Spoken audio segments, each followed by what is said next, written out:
Oh, hey everybody, I'm Tischer. Dylan Tischer, and I just got 6th place at the Fargo Regional, going X11, and I played Blue Eyes, and here's the deck. Alrighty. Played 3 alternatives, it's standard. Oh yeah, I'm just gonna go by the things that are obvious and then explain things where 3 of this, that's standard. 2 dragons, 3 to white, that should be standard for every deck. Nothing to explain there. Then for the level 1 tuners, I played 3 Sage. That should be obvious. 3 Whitestone the Ancients. 1 Whitestone of Legend. Not 2 because I just didn't want to. I just never needed a second. And then one of the best ones is Master with Eyes of Blue. Some builds aren't playing it, but some are. When he's normal summon, you get to add a light tuner monster from your graveyard back to your hand. And when it's in your graveyard, you can shuffle it into the deck, target 1 effect monster you control, then special summon a Blue Eyes from your graveyard. So it comes up a lot against Magic Specters when you need to, or just any Pendulum deck in general, where you need to special summon the Dragon Spirit of White, or get back your Blue Eyes Spirit Dragon when you treat it off. And then I just played 1 Effect Veiler because I didn't feel like I needed any more, and I expected a lot of Magic Specters today, and Veiler just doesn't do too much against Magic Specters. So that's level 1 tuners, and then I played 2 Maxis. Maxi, it was okay. It was pretty good though. Yeah, there's nothing much to say there. Maxi is a good card. All right, now for the spells, I chose to go with 3 Melody. It's pretty obvious. 3 Potted Desires. We've come to the point in the format where if your deck isn't playing 3 Desires, it's just not at its fullest potential. I was told by Fletcher to play 3, and it was definitely a good choice. You have to play 3 of this card. It's phenomenal. 3 Return, obvious. 3 Trading. I chose to go with 2 cards of Consonants. 1 didn't seem like enough, where I didn't see enough. 3 is too cloggy, and 2 is just perfect because of all my ratios of the dragons. And yeah, I was really happy about playing 2. What some Blue Eyes decks don't play is Silver's Cry. I chose to go with it at 2, and it was really good because I played like 3 different Pendulum decks, and if you can smartly play against them and knowing when to like Dragon Sphere to White and knowing what scale to hit off Dragon Sphere to White, it can just win you the game. And it's quick play. Silver's Cry is just really good. Good at 2. I also chose to go with 2 Twin Twisters because I expected a lot of Pendulums. It's good against Burning Abyss too because they usually search the Fog Blade and then they have like 1 extra trap, whether that be strike or anti-spell, and it's just good to get those out of the way. And there's a lot of good discard targets for Twin Twister, so that was really good. Then just 1 Dragon Shrine. I didn't feel the need for any more. 2 was very cloggy. I would see it late game, and it just didn't do anything. And the 1 was just good. It was just a nice starter to send the Whitestone the Ancients. Is perfect at 1. And then, of course, the Soul Charge, the end-all be-all. It's great. Alright, then I chose to play 2 Wing Blast and 1 Emptiness for my trap cards.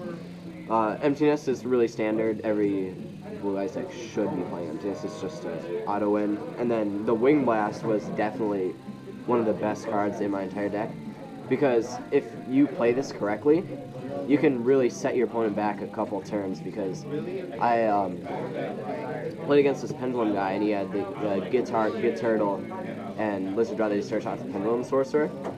And when he played the Git Turtle and played the Lizard Draw, I chained the Wing Blast to the Git Turtle. I set him back a turn, and then banished the Lizard Draw, and then he had just a Git Turtle that didn't really do anything. It was basically a Git Draw. So Wind Blast is definitely a must if you're playing Blue Eyes, in my opinion at least. Alright, that's the main deck, 42 cards. I guess we'll go extra deck. Played 2 Spirit, 2 Azure, it's pretty standard. 1 Black Rose Moonlight Dragon. This is also really standard. It's really good. Start a Spark Dragon to protect your emptiness, but what also really came up is it just being a level 8 that you can tribute for what is Blue Eye Spirit Dragon to make a rank 8 play, and that came up and it ended up winning me the game. Then I played Gigantic Castle. Well, I played this for the mirror match, but I didn't play any mirror matches today. The whole trick is to summon it and just attack over their Blue Eye Spirit Dragon or their Azure Eyes. And it's big, it's 31 when you bring it out. So yeah, that's the synchros. But I chose to not go with Crystal Wing though. I thought that was very different. Most builds are playing it, but the only time where I ever would need to summon Crystal Wing is if I have Soul Charge, and a lot of the times, if you just end up summoning like 2 Spirit Dragons or like an Azure Eyes or like anything else, it's like oftentimes better than that. Crystal Wing never came up for me in the entire tournament, and all my testing, I've never needed to summon it, so I just don't think it's necessary. Then for the Exceeds, I played Dark Matter package. I guess it doesn't really matter which Galaxy Eyes you play for this. They all do generally the same thing. And then I played one Cypher Dragon. It's just I never summoned it, but it's like a big eye, so it's good. Harpender, this is pretty standard. Giant Grinder for winning getting stacky wins in time against a mirror match or Burning Abyss or any deck really. I never summoned it, but it was there for that. One Dragalon for the mirror match. I never played a mirror match, so it was pretty much useless. And then another really clutch card is Alcai. Another teammate of mine recommended to play Alcai, and it was absolutely phenomenal. It was really good against Burning Abyss because my opponent flipped anti-spell on me, and I was just setting him back turn after turn, just returning the anti-spell back to the top of his deck, and he just was drawing dead cards for I don't know how many turns. I'll say it was just really strong. It definitely is a must. Alright, that's the extra deck. Now for the side deck. I knew Vanity's Fiend was going to be a big problem, and Jowgen, so I wanted to be really prepared for that. So I went with 2 Swords of Concealing Light and 1 Book of Moon. My reasoning behind this is because, well, number 1, Swords of Concealing Light is a non-targeting removal for Jowgen and Kieran against metal foes. This won me a game against metal foes. I chose this over Book of Eclipse because sometimes you're not able to fully clear their board, and if they have monsters left over with the Book of Eclipse, they draw cards, and that's just advantage that they don't have to gain. I guess the argument is that they can MST or Twin Twister this, but that never really came up. I guess not as much as the benefits it gives, and it can also set them back if they have like a field full of like 4 monsters. And then Book of Moon, this is really good. I set it against Burning Abyss because they have Vanity's Fiend. I set this against metal foes, just anything that plays those floodgates. I thought about this for the mirror match is like when they normal summon the Sage and then special like an alternative or something. If you Book a Moon, the alternative, it's like they have a dead Sage and then they're level 8 and most likely can't make. So all these cards are definitely like some of the best in my side deck. Then I chose to go with 3 Typhoon instead of 2. Again, I just expected a lot of metal foes, Magispectors, Pendulums in general, any Skyers decks, so this is really good against that. And I guess another trick that this has is outing Secret Village if you don't have a Spellcaster, because it's a trap card. Another tech that I chose to play was 3 Decree. This is really good. It won me the last round against Magispectors, which shuts down the traps, and they basically just have a field full of 1,500 attack beaters. And Decree is really good. It's also good against like various statues or Demise decks, which were here. So. 2 Gamma Steel for the mirror match. Not too much display in there. Most people play Gamma Steel. Same thing with Psycho Reader. Another thing for the mirror match.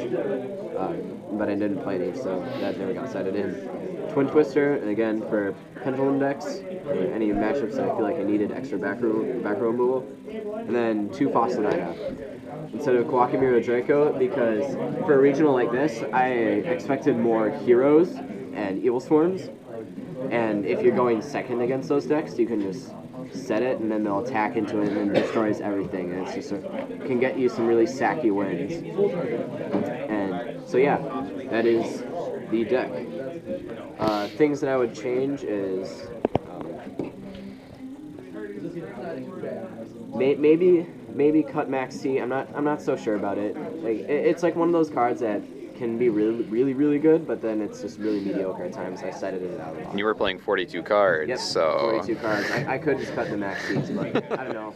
It came in really clutch sometimes, but yeah. Other than that, the deck was pretty good. Ran smoothly. Congrats, Dylan. Thank you.